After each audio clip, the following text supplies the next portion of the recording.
Welcome to night number 1 of the Kingdom Academy. We're here at KBS X in Carlsbad, California. I have 50 of the top fitters in North America here on location. We're going to be talking golf shafts with some lead people at KBS, and we're also going to be talking process we all go through to get the best out of players when we come to our fitting. You are going to have front row seats. This is going to be worth the watch. It's night number 1 of the Kingdom Academy.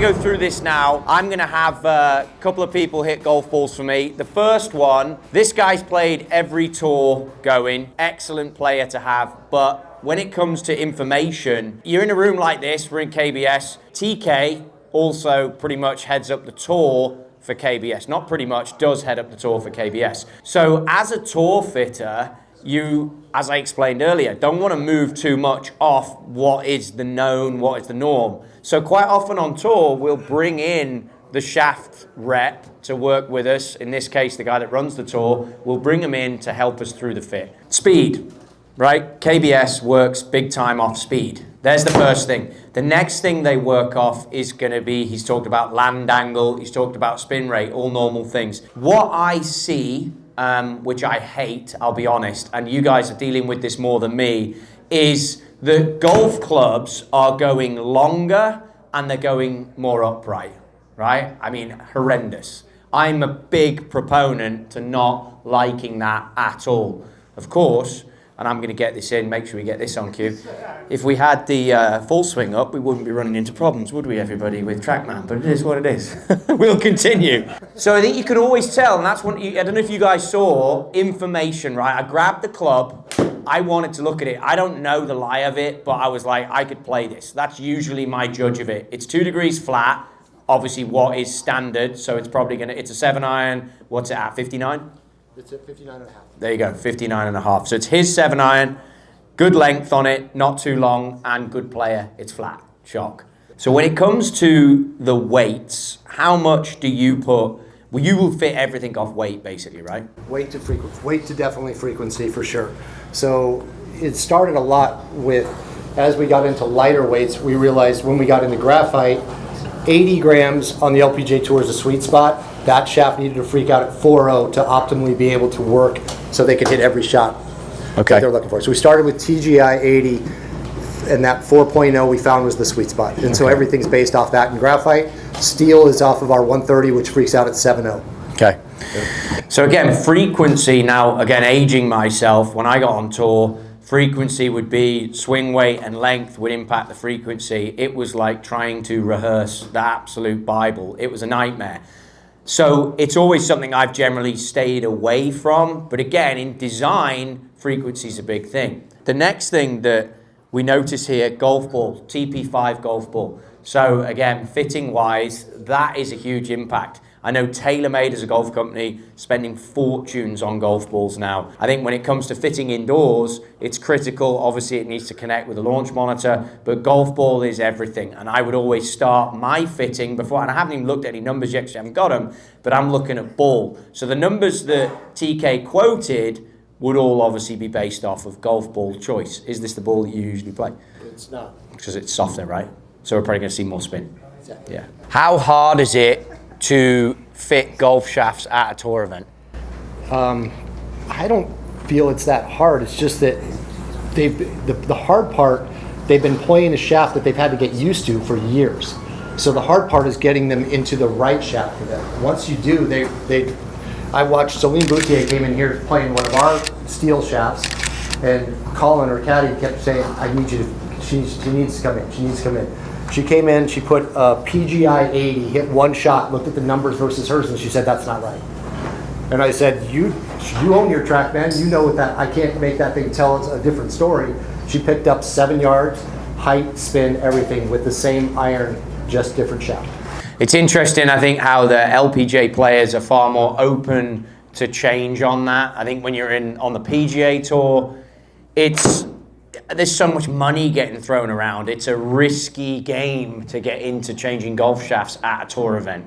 So like you said, that's my number's kind of right there now, 6100, 52 land angle. The numbers are pretty much, so I look at optimal, 168 carry would be about optimal. Is it an indoor thing compared to outdoor thing? Do you feel like the spin will like reduce, or do you feel a little differently according to where you're getting fitted, or? I don't. I look at spin, making sure that you have the right ball, loft, making sure that you're eliminating all the variables that could change things. But as long as you get them all simple, then indoor to outdoor shouldn't change much. I have fit 99% of my fits outdoor, and I am very conscious when I'm indoor, and I'm going to be candid, the mat, and then where the low point is. Obviously on this device it's going to tell you, but what the mat's doing, like this is good. So I'm not as worried on this as I am on like a different type of mat, but I'll definitely have an eye on it. Do I see different numbers? Again, I prefer to see ball flight, which is why I got so much respect for all you guys in the sense that it's an indoor fitting session. And it depends, for me, it depends on the player. Like I'm seeing that first shot, and this is why I'm keen to see a couple more, because the path was 4 left on that one. So that was the number that I picked up on the first shot, and I want to see if that is the tendency of the player, which if it is, I'm not going to say a word, by the way. That was the same exact 4 left. So this one will be 0 just because I'll know where to hit it on the map.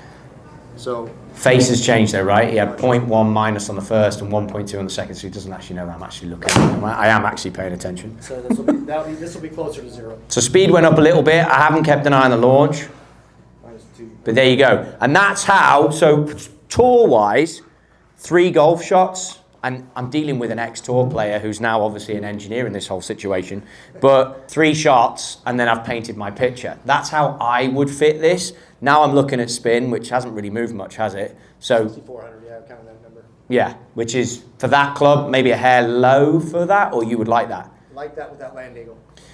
So I would now, if it was tour, lean into apex, and one of the things actually that the fitter told me here, where's the apex on here? Height 111, so you hit it quite high, but that could be this golf ball.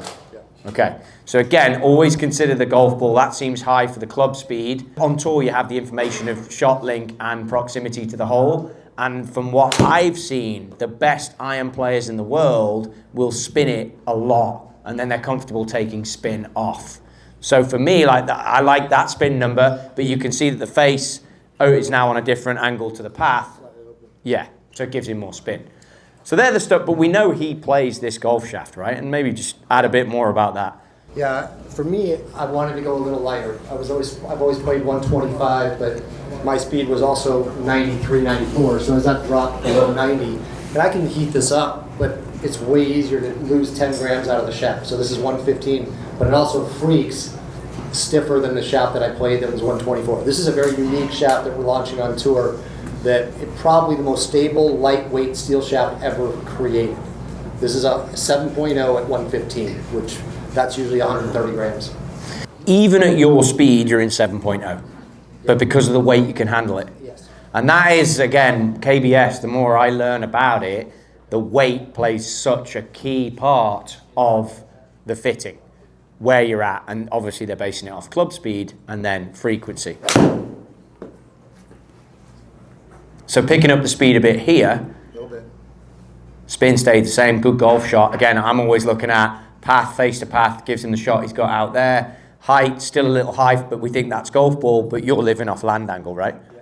So when it comes to designing these golf shafts, knowing frequency and weight, they're the 2 things that you lean on. Yeah, so like before I would have to go faster. So I'll swing one that's a little faster. This will be like 92, 93.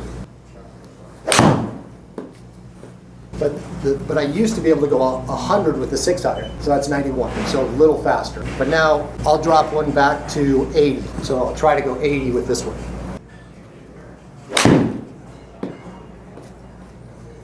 Didn't hit the center then, right?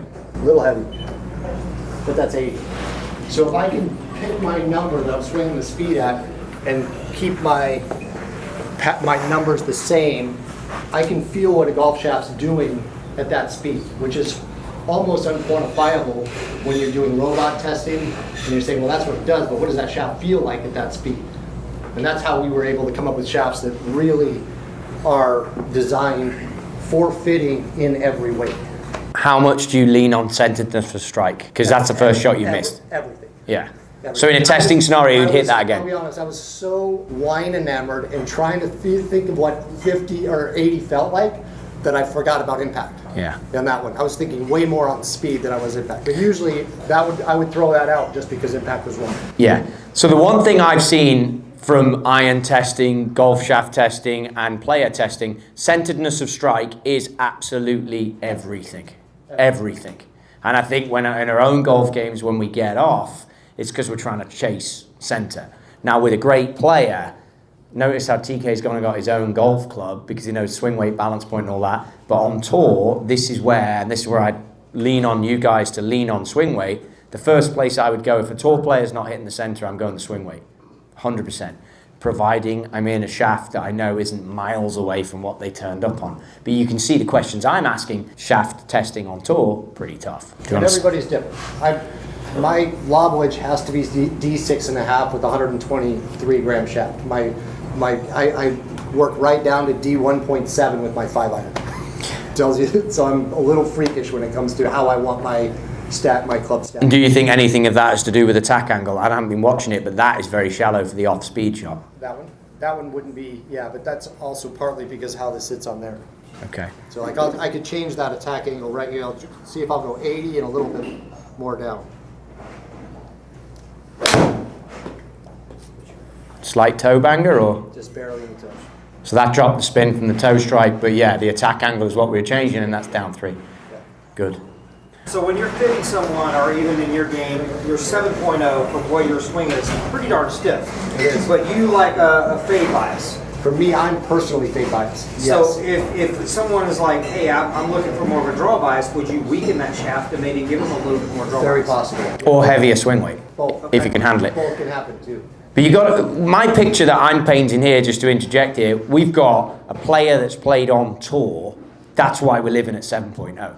Like if this was an amateur at the same demographic, And it's also you wouldn't be 7.0. This isn't in public yet. It's tour only, and we're doing different variations of this to soften it a little bit because we want to be able to take it to the public for them to experience a little tighter shaft, but it has a little more feel than this one to it. So you'll get down to 6.5 in that. Bingo. Okay. So then normal humans can use it. So a lot of what you're fitting off of is what the player's looking to see with the shot pattern. Yeah, I hope it's obvious to you guys that, I mean, I'm not living on these numbers. I'm hearing the strike. Like I've picked up 2 missed strikes already. In TK's defense, he's moving around on numbers. But like I'm trying to pull out centeredness of strike first. Then I'm looking at the numbers that TrackMan is giving me to confirm the ball flight. When you get to the point where he's at, he could sit there and stand with his back to you for the first 5 and tell you if it's even in the. He can literally listen to it. Yeah, And definitely. Then, Yeah. And then you'll be like, oh, that piques my interest. Like that's what Yeah. it needs to be. And then you'll start to see what the shapes are. See how that person's working with the golf club to kind of fine tune. Definitely, and I think that the impressive thing here, obviously, I'm at the front on caddy view, which is great, right? But it's how centered he's remaining in his tilts and his turns. Obviously, the club is flat for a guy that height. I mean, Gooson's clubs are flatter than what I play. And that's the telltale sign for me. I'll always grab the club and be like, right, what's the balance point feel like and what's the lie angle for the guy's height? And then what's the arm length? Where are we at with that? Then really puts me in a place as to where I'm going to go. So I do a lot of it before I even hit it, but then I'm also 43, as we all know today, and it's like I still love to live off of what that's doing before I go to this, which I think is a fantastic skill. And obviously for you guys all fitting indoors, that's tricky because I hate getting sucked into. When I play bad golf, I'm living on the launch monitor too much. Obviously you need it as a confirmation. But, you know, it's hard because, and listen to how well TK knows the numbers and the fact that he can move it like that shows he spent a lot of time on the launch monitor. It's a fantastic tool, but it's got to be used correctly, right? And that's even with tour players. Most of the time when I'm teaching out on LPGA Tour, I would rather not use this because people, they get so enamored into numbers. I'll literally watch girls on tour go like this. Numbers down there on their Not even look on at the their ball phone. flight. They literally sit here, they'll go, And they'll go like that, they'll look at that, and then they'll hit another one and never watch the ball. And I'll be like, that's the only thing that matters. Yeah.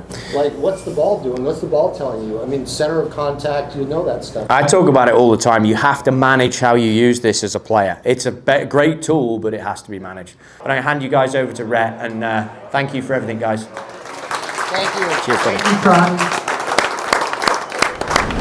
That concludes the Kingdom Academy training for these lead fitters. Hopefully you learned a lot that can help your game too. If you want to know more, be sure to subscribe and get into the channel. There are tons of videos about making sure you as players have the right equipment for your game. If you've got any questions, as always, dive into the comments. You know I'll hit you back up.